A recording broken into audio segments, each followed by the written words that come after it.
There's a moment frozen in my mind, like a snapshot I never asked for, where I'm sitting at the end of a long candlelit dining table, surrounded by people in silk and teeth-whitened grins, and I realize I'm not supposed to be there. Not because I wasn't invited, but because I'm not one of them. Never was. That moment, that was the last time I saw Elodie as my future, and the first time I saw myself as disposable. Let me rewind not to the beginning of our relationship. It's irrelevant now. This story doesn't start with love. It starts with a dinner party. Her family hosted it to celebrate the merging of vision and legacy. That's how her father put it. When he raised his glass to toast Marshall, the man Elo's parents had been grooming her to end up with since she was probably still in braces. Marshall, with his polished charm, his vacant compliments, and a watch that cost more than my entire car. I was there because Elodie insisted. She said, "Just come. Please just be with me tonight." She squeezed my hand before we walked in. I should have known that was the goodbye. Everything about that night screamed replacement. The menu had dishes I couldn't pronounce. The wine was from a region I'd only heard mentioned in movies. The conversation revolved around international markets and acquisitions, while I sat there thinking about the $42 I had left in my account and whether I could stretch it to cover gas and groceries for the week. But none of that stung as much as what happened after dessert. I was outside on the balcony needing air when I overheard her parents speaking with Marshall just inside the glass doors. "She's always been drawn to projects," her mother said with a laugh I'll never forget. "But she needs someone who can support her potential, not drain it." "She'll come around," Marshall replied, casual as if he was already measuring drapes for our apartment. Girls like her always do. And Elodie, she was there, silent, listening, not defending me. That's when I knew. I drove us home in silence. She didn't even reach for my hand. She stared out the window the whole time like the city lights were more comforting than I was. 3 days later, she left a note. "Joel, you've been my comfort, my safety net. But I have to be brave now. Please don't hate me for choosing the life I'm meant for." I read it standing in the kitchen, still wearing the same hoodie from the night before, with a chipped coffee mug in one hand, and the silence of our apartment pressing down on me like a weighted blanket I never asked for. I didn't cry right away. Not that day. The tears came later in ridiculous, humiliating ways, like when I saw a jar of sun-dried tomatoes she used to love, or when I found her bobby pin under my pillow, or when the Spotify algorithm had the nerve to play a song she once danced to in my hoodie. I felt gutted, but not just by the breakup, by the fact that I had believed so stupidly that love was enough. It took everything in me not to reach out, not to call, not to show up with the sunflowers she used to pretend she didn't like, but always smiled at. Instead, I disappeared quietly, utterly, and I started again, not out of confidence, but because rock bottom doesn't offer much in the way of scenery. And what happened over the next 2 years? The rise, the shift, the comeback. It wasn't for her. It wasn't even for me. It was for the version of me she didn't believe in. The version I wasn't even sure existed until everything changed. And the best part? She saw it happen front row with no backstage pass. The thing no one tells you about heartbreak is that it doesn't arrive all at once. It leaks in slowly, like a faucet left slightly open. It drips into every corner of your life. It turns your apartment into a graveyard of objects you never noticed until they became reminders. A toothbrush, a cardigan on the back of a chair, an empty picture frame you didn't realize she took the photo out of. That's how the first month went. I didn't leave the apartment unless I had to. I ate out of takeout containers and slept on the couch because the bed felt haunted. Every morning I checked my phone even though I told myself I blocked her. I hadn't. Of course I hadn't. I was waiting for the apology that never came. And the worst part, I kept rehearsing what I'd say if she did call. I pictured it dozens of ways, me being cool, me being angry, me being indifferent. But all those scenarios ended the same way. Her telling me she made a mistake, that she missed the life we had, that I wasn't just safe. I was home. None of it happened. Instead, her social media became a highlight reel of brunches, gallon nights, and vacations. Her and Marshall in Paris. Her and Marshall wine tasting in Soma. Her and Marshall kissing and matching. Scarves like they were a Pinterest board. I would lie if I said I didn't stare at those photos longer than I should have. It's not because I missed her exactly, but because I was trying to find proof that she looked happier without me. I wanted to see some tiny hint of regret in her eyes, but she smiled in every shot. Radiant, perfect, untouchable. My friends tried to help. They told me to go out. They dragged me to bars. One of them even tried to set me up with a barista who was way too kind to be involved in any of this, but I couldn't do it. I felt hollow, like someone had scooped out all the best parts of me and left a wax figure behind. Then came the panic attacks. At first, I thought I was just having trouble breathing from stress. But one morning I collapsed in the shower, heart racing, chest tight, sobbing with no idea why. That was the day I called my older cousin Finn, the only person in my family who never treated me like a cautionary tale. He lived out in the woods 2 hours from the city, in a crooked cabin with no TV and an ancient espresso machine that only worked when it felt like it. "Pack your stuff," he told me after hearing my voice crack. "Disappear for a while." So I did. I left a note for my landlord, turned off my phone, and drove north with everything I owned in the back seat. No destination, just a numb urge to be somewhere else. Finn's place became my cocoon. He didn't ask questions, handed me an axe, and pointed to a stack of firewood. That was his therapy. Chop, sweat, repeat. He let me scream into the woods when I needed to, let me sleep until noon, wake up at 3 a.m., and sit on the porch wrapped in a blanket like a ghost. He didn't judge, and slowly the fog started to lift. I picked up my tools again, the same ones I had once hoped would launch my small furniture design business. At first, I made things for no one: a stool, a desk, a coat rack shaped like a tree branch. Then I posted one piece, just one, to a tiny online marketplace. It sold within 3 hours. I posted another that sold too. And suddenly, I had something. Again, not just a business, not just money, but purpose. I hadn't felt that in over a year. 2 months became 6. 6 became 12. By the time I returned to the city, I was unrecognizable. Not in the way movies portray it with makeovers and cool leather jackets, but in the way my shoulders didn't hunch anymore. In the way I stopped apologizing for existing. I had a workshop space, a website, and a waiting list of clients who wanted custom pieces. And no, it wasn't flashy, but it was mine. Then, out of nowhere, she appeared. It started with a DM. "Hey, is this really you?" I stared at her name for a full 5 minutes before I even opened it. "Elodie," she followed up. "I saw your work featured on a design block. It's beautiful. You always had talent." I didn't respond. I couldn't. My hands were shaking. But that was just the beginning, because a week later, she showed up in person at my shop, at my door, with eyes that didn't sparkle like her Instagram filters, with lips that didn't smile right away. And the first words out of her mouth, I don't know what I was thinking. I wish I could say I slammed the door. Wish I could say I laughed in her face. But what I did next might shock you. When I saw her silhouette through the frosted glass of my workshop door, I honestly thought it was a client who had shown up without an appointment.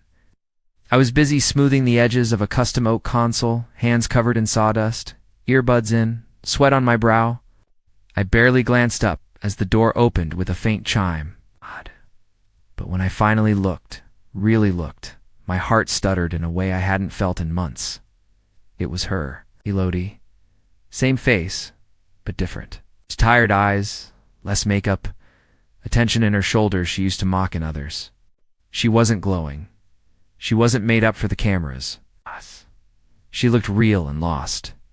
She gave a soft, awkward wave, like we were old high school acquaintances bumping into each other at the grocery store, not ex-lovers who had once talked about baby names and dying side by side. "I was in the neighborhood," she said. I scanning the room as if unsure whether she was allowed to be impressed. "Your shop's beautiful." I stood there, unsure whether to offer her a seat or an exit. I could hear the War of the Sanders still humming in the corner. It was the only sound in the room until I finally managed. "What are you doing here?" She stepped closer slowly, like she expected me to shatter if she moved too fast. "I saw your pieces online and the article in that design magazine. I guess I was curious." I swallowed hard. Curious about what? Her lips twitched, not quite a smile.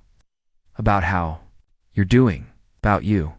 I crossed my arms, not to look tough, but to keep from reaching for the workbench behind me, something solid to hold on to. You could have texted.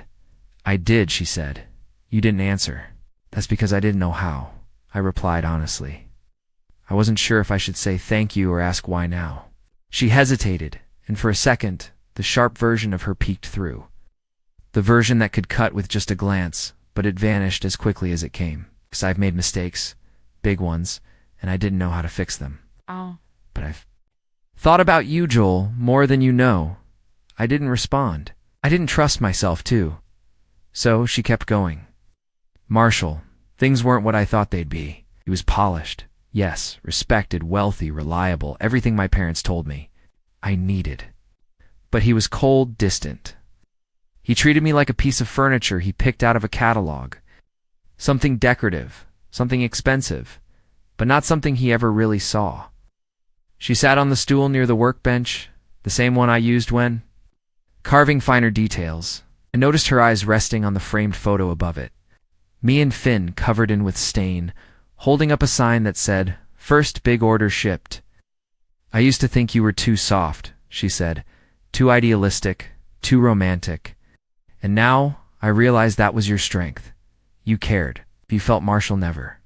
Did I should have kicked her out then? Should have told her I wasn't a nostalgia to her, but something in me needed to hear her out?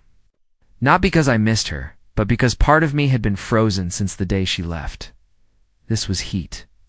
Maybe not comfort, but warmth that could melt that part of me back into motion. I'm not here to beg, she added, her voice suddenly quieter. I just wanted to see you, to see what I gave up, and I asked. The question fell from my mouth before I could stop it. She looked around the room again. I was landing on the rows of carefully labeled tools. The stack of orders taped neatly on, the wall, the subtle layer of purpose built into every corner. I gave up something real, she said. And that's when I finally saw it.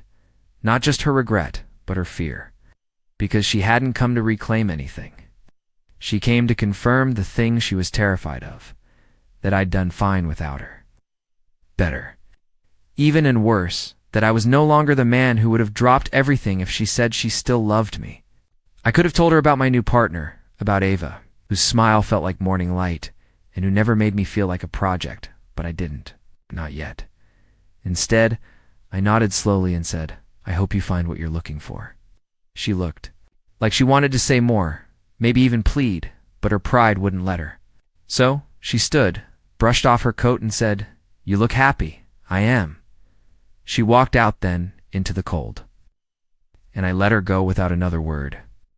But I wasn't done with her yet, because what happened next, what I found out 2 weeks later, would turn everything upside down again.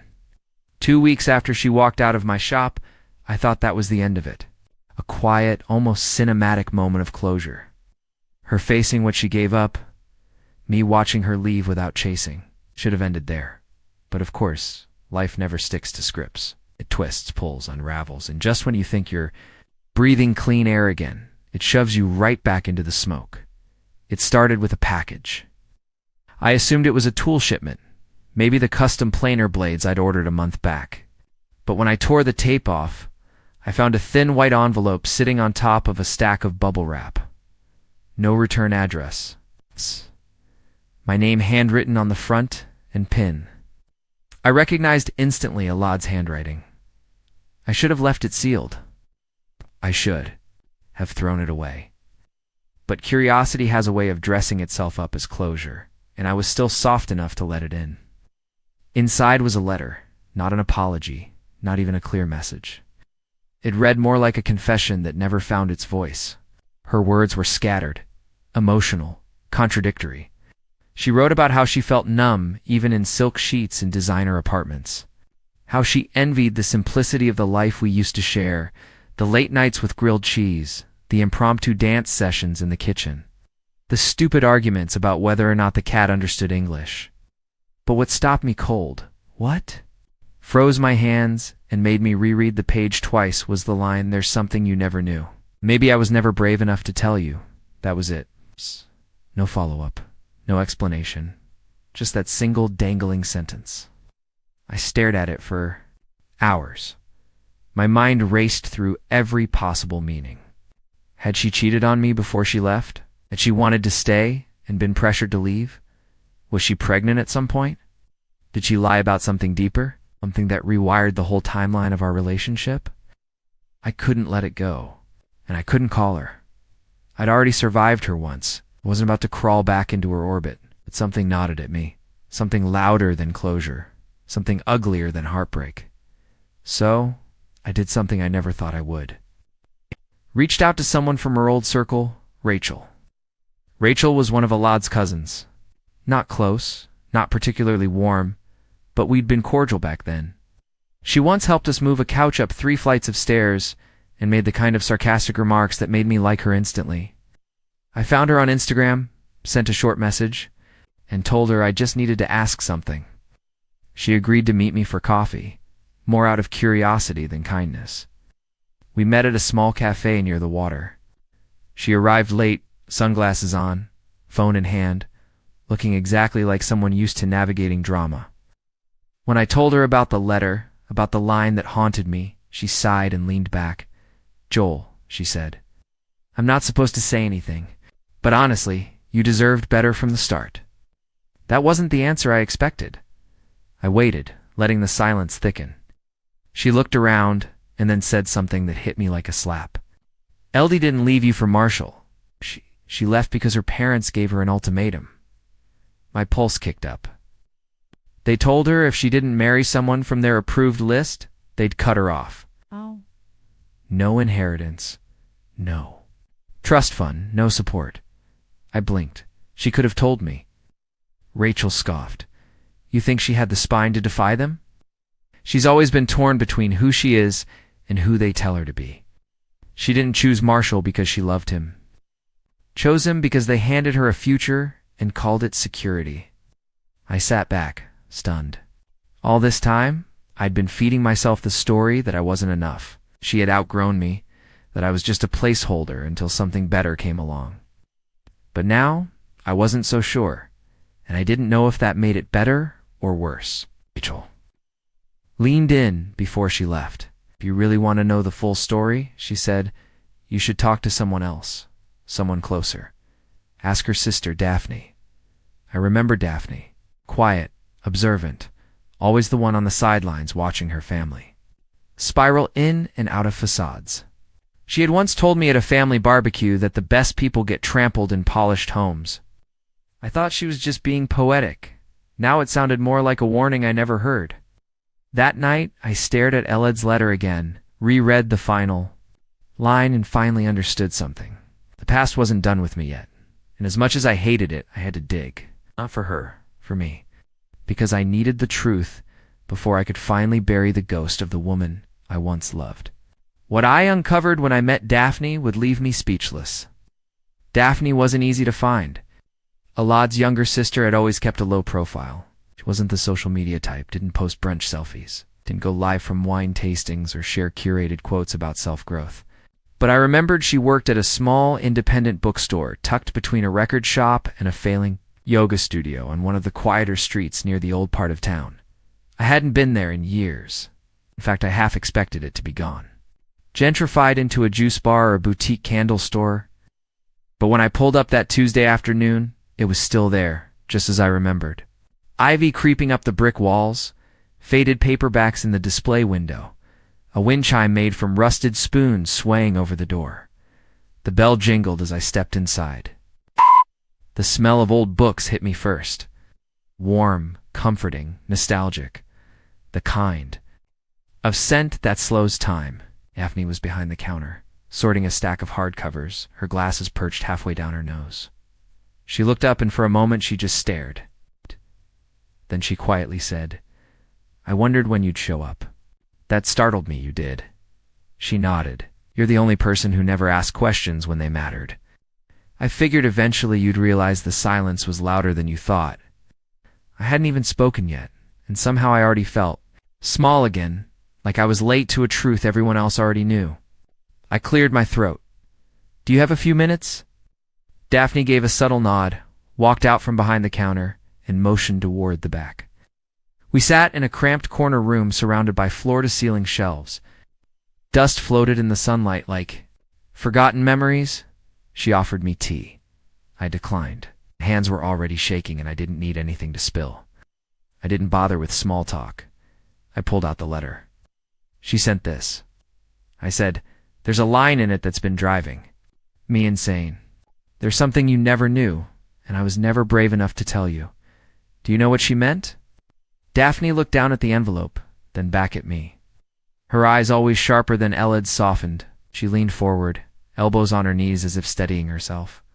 "She meant the pregnancy," she said. I froze. The silence between us went heavy. I blinked. Sure, I misheard. What? She got pregnant. Joel, right before she left you. The world slowed. I heard the hum of a fluorescent light overhead. My mouth dried. Up! That's not possible, she would have told me. I mean, we always said if anything like that ever happened, she didn't plan it. She panicked. And then the pressure from our parents got worse. They told her that if she wanted to be part of the family legacy, the inheritance, the name, the status, she had to end things with you and do it fast, clean, no attachments. I shook my head. No, Elodie isn't cruel. No, Daphne said quietly. But she's scared, and she's been trained her whole life to treat fear as strategy. So she made a choice. She ended things with you, booked a procedure, and told no one but me. My hands were trembling, not in anger, not in grief. In a strange, hollow ache I didn't know how to name, she aborted our child. I whispered. Daphne didn't answer right away. She told me she didn't want to trap you, that you were already struggling, and she didn't want to add more weight. But I don't think that was it. I think she was just terrified of disappointing everyone, of becoming her own person. I stood up too fast, knocking over a chair. My vision blurred. Why wouldn't she tell me? I asked, almost shouting now. Why didn't you tell me? "'Cause I thought she would," Daphne said, standing too. "And after she didn't, I figured you deserved peace more than you deserved the truth." "But it wasn't peace," I said, voice breaking. "It was just a different kind of wound." The room spun. My knees felt weak. I sank back down, trying to breathe, trying to be. My child, my maybe, was gone, and I never got to know. "I know I have no right to ask," Daphne said carefully. "But I think she wanted you to know, finally. That's why she wrote that letter." I looked up, eyes burning. "So what now? What do I do with this? Just carry it?" Daphne didn't answer. She just rested a hand on my shoulder and whispered, "You survived without. Knowing, you'll survive knowing. That's what you do, Joel." I left the bookstore in a fog. The world outside was too bright, too loud. I walked for hours with no direction, ending up on a bench by the river. I sat there watching the water roll by, wondering how many versions of my life had vanished without me noticing. And just when I thought I couldn't feel any more hollow, a text lit up on my phone from an unknown number. "I'm sorry. Need to see you one more time, please." It was her, Elodie. But this time, I wasn't the same man she left behind, Doc. And she was. About to find out just how much had changed. The message haunted me all night. I didn't respond, not at first. I just stared at the words on my phone until the screen dimmed itself into black. I wasn't ready. I didn't know if I'd ever be ready. Every time I closed my eyes, I saw that unfinished letter, heard Daphne's voice in my head, and pictured a version of my life that had been erased before I even knew it existed. But the part that scared me the most, the part I hated to admit, was that I still needed answers. Not closure, not revenge, just something to keep the past from continuing to echo in the back of my skull. The next morning I responded with just one word. "When?" She answered immediately. "Today, 6 p.m. our bench." Our bench. She meant the one near Pangrove Park, the one where we used to go when things felt heavy, when neither of us could afford therapy but needed to talk, when we were still just two kids trying to convince ourselves we had control over anything at all. I hadn't been there since the night she left. I didn't even know if it still had the initials we carved under the armrest. Part of me hoped it didn't. At 5:58 p.m., I parked and walked down the familiar gravel path. The park was quiet, late summer sun hanging low, casting shadows through the trees. I saw her before she saw me. Elodie was sitting on the bench alone, her hands folded tightly in her lap. She was wearing a black coat despite the warmth, and her hair was tied back in a way she never used to wear it. Her posture was different. No elegance, no performance. She looked like someone who had lost the script entirely. I sat down beside her without speaking. She didn't look at me right away. "You came?" "You asked?" A beat of silence. "I wasn't sure if you would," she said. "Wasn't sure either." Finally, she turned her head toward me, and for the first time since she walked out of my life, I saw something in her face I'd never seen before. Humility. Real quiet, painful humility. Her eyes were swollen like she hadn't slept, her voice barely above a whisper. "I'm sorry, Joel." I nodded, letting the words settle. "That's not enough, I know." She took a deep breath and let it out slowly. "I need you to know that it wasn't about you. Not really. You were the only good thing I ever chose for myself." "Then why did you leave?" I asked, and this time my voice cracked. "Why didn't you tell me about the baby? Why did I have to find out?" "From your sister?" She looked down at her hands. "'Cause I was ashamed. Because I was scared. 'Cause I've been told my whole life that emotions don't build futures. Alliances do, that love is cute, but stability is essential. And when I found out I was pregnant, it was like the floor fell out from under me. I didn't trust myself to raise a child in a world that kept telling me I wasn't enough unless I fit into theirs. "You should have told me," I said. "You should have let me fight for us. You never gave me that chance." Tears welled in her eyes. "I know, and I regret it every single day." The wind rustled the trees around us. Somewhere nearby, a couple laughed. It made the silence between us feel louder. "I don't expect forgiveness," she continued. "I don't even know what I expect, really. I just couldn't live another year without." Saying it to your face, I made the wrong choice. Marshall wasn't a person to build a life with. It was a position, a transaction. We lasted 7 months after the wedding. After that, it was just appearances and silence. Stared ahead, watching. The horizon. "So, why now? Why come back now?" She took a while to answer. "Because I saw your success, your business, the interviews, the people praising your work. And I realized you became the man I always knew you could be. You didn't need their approval. You didn't need me." There was no bitterness in her tone. "Just quiet all," she added. "I came back to see if the version of you I buried was really gone. And he is. You've outgrown me." I didn't respond. I didn't have to. She reached into her bag and pulled out something. Small. Envelope. "This is yours," she said. I wrote it the night I found out. I never mailed it. I couldn't. I kept it all this time. Even after everything, I hesitated, then took it. The paper was worn like it had been opened and refolded 100 times. "I'll go now," she said, rising to her feet. "I just needed to give. That, to you, it's not redemption, but maybe it's an ending." I looked up at her one last time. "I hope you find peace, Elodie." She nodded, wiping her cheek, and walked away. No drama, no fanfare, just the soft sound of footsteps on gravel. I stayed on the bench long after she left, holding the letter, unsure if I'd ever read it. Some wounds don't close with answers. But I had something better now. It's a life I built with my own hands. And someone new, someone who deserved all the parts of me I used to give away for free. But fate wasn't finished yet, because 2 days later, a stranger came into my shop. And what he said changed everything I thought I knew again. It had only been 2 days since Elodie handed me that envelope. 2 days of it sitting unopened on my nightstand, taunting me like a ticking bomb made of paper. I couldn't bring myself to read it. I wanted to believe I was strong enough to face every buried memory, every unsaid word. But something about that letter terrified me more than anything she'd said face to face. It represented a version of the past I hadn't yet accepted. I told myself I'd read it when the time was right. The truth is, I didn't want to risk undoing all the healing I had clawed my way toward. Instead, I threw myself into work.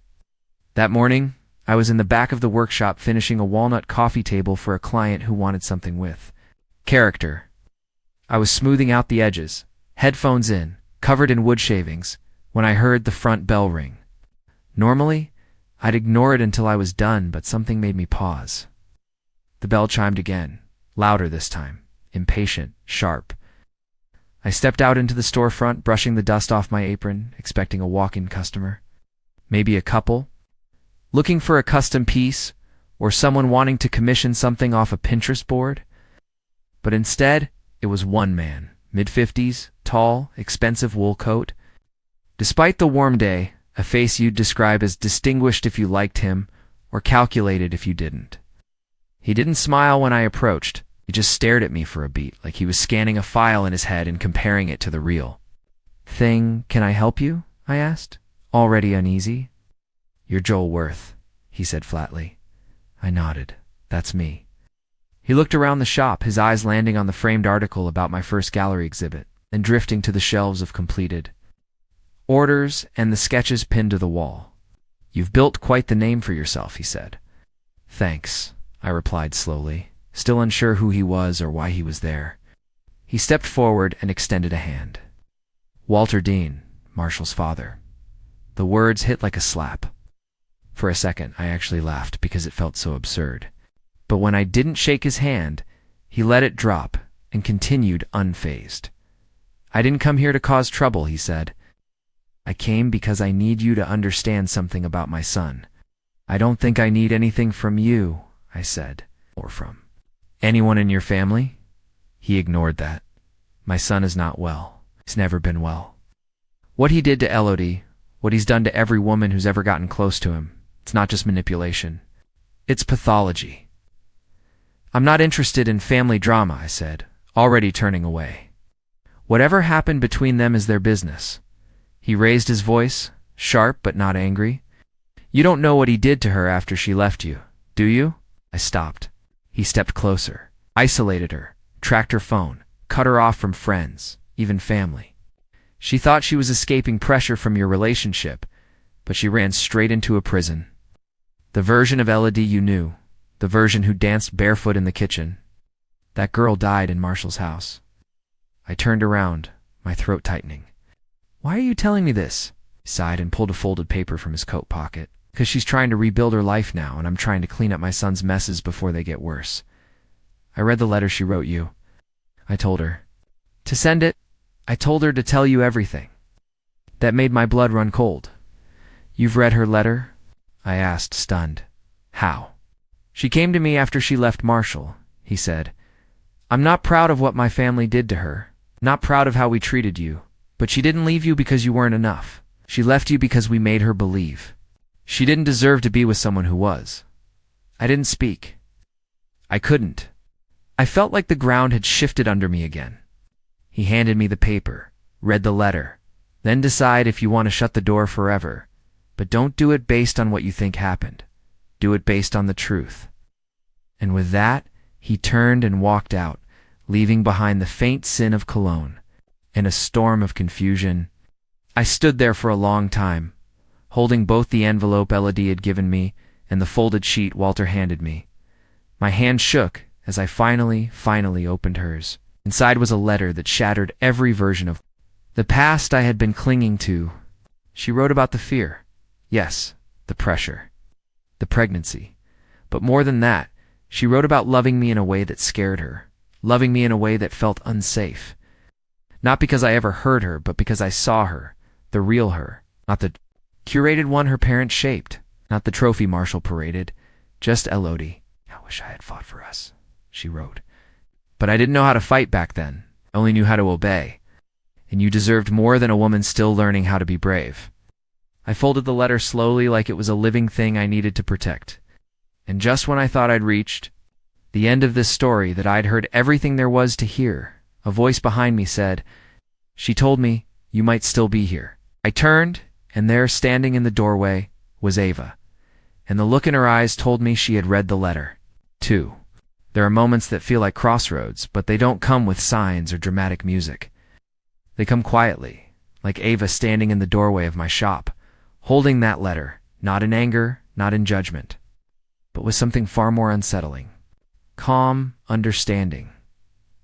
I didn't move at first. I was still holding Elodie's letter, still reeling from everything that had just happened with Marshall's father. My brain scrambled for damage control, some rushed apology or explanation. But Ava didn't give me the chance. She just walked inside and closed the door behind her gently.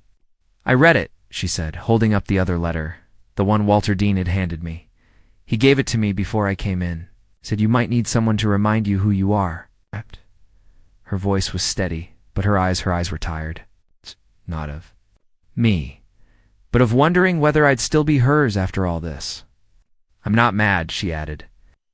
"I just need to know if there's anything left between you and her." It was the only question that mattered, the only one I hadn't asked myself since this whole thing began unraveling. I walked over to her, slow and deliberate, and placed both letters, Elodie's and Walter's, on the workbench. I stood with my hands on the wood, grounding myself. Then I turned to Ava. "There's something left." "Yes," I admit it, "but it's not love. It's pain. It's the ghost of a life I thought I wanted before I understood what real love feels like. And real love is what I have with you." She didn't rush into my arms. She just stood there watching my face, trying to read the truth in it. "Elodie will always be a chapter," I continued. "But you're the whole damn book, Ava. And I'm not about to rewrite it because of something I should have mourned long ago."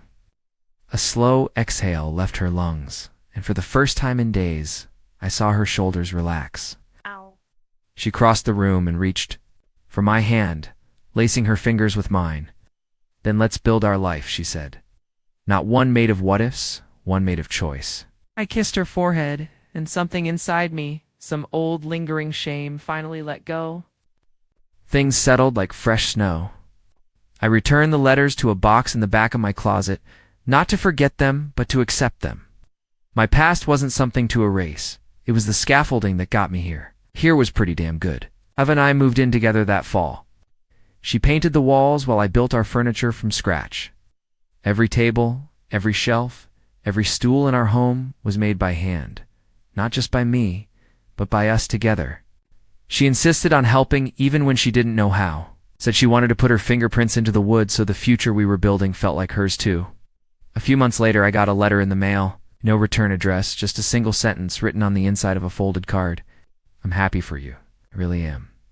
E." And somehow, I believed her. I didn't respond.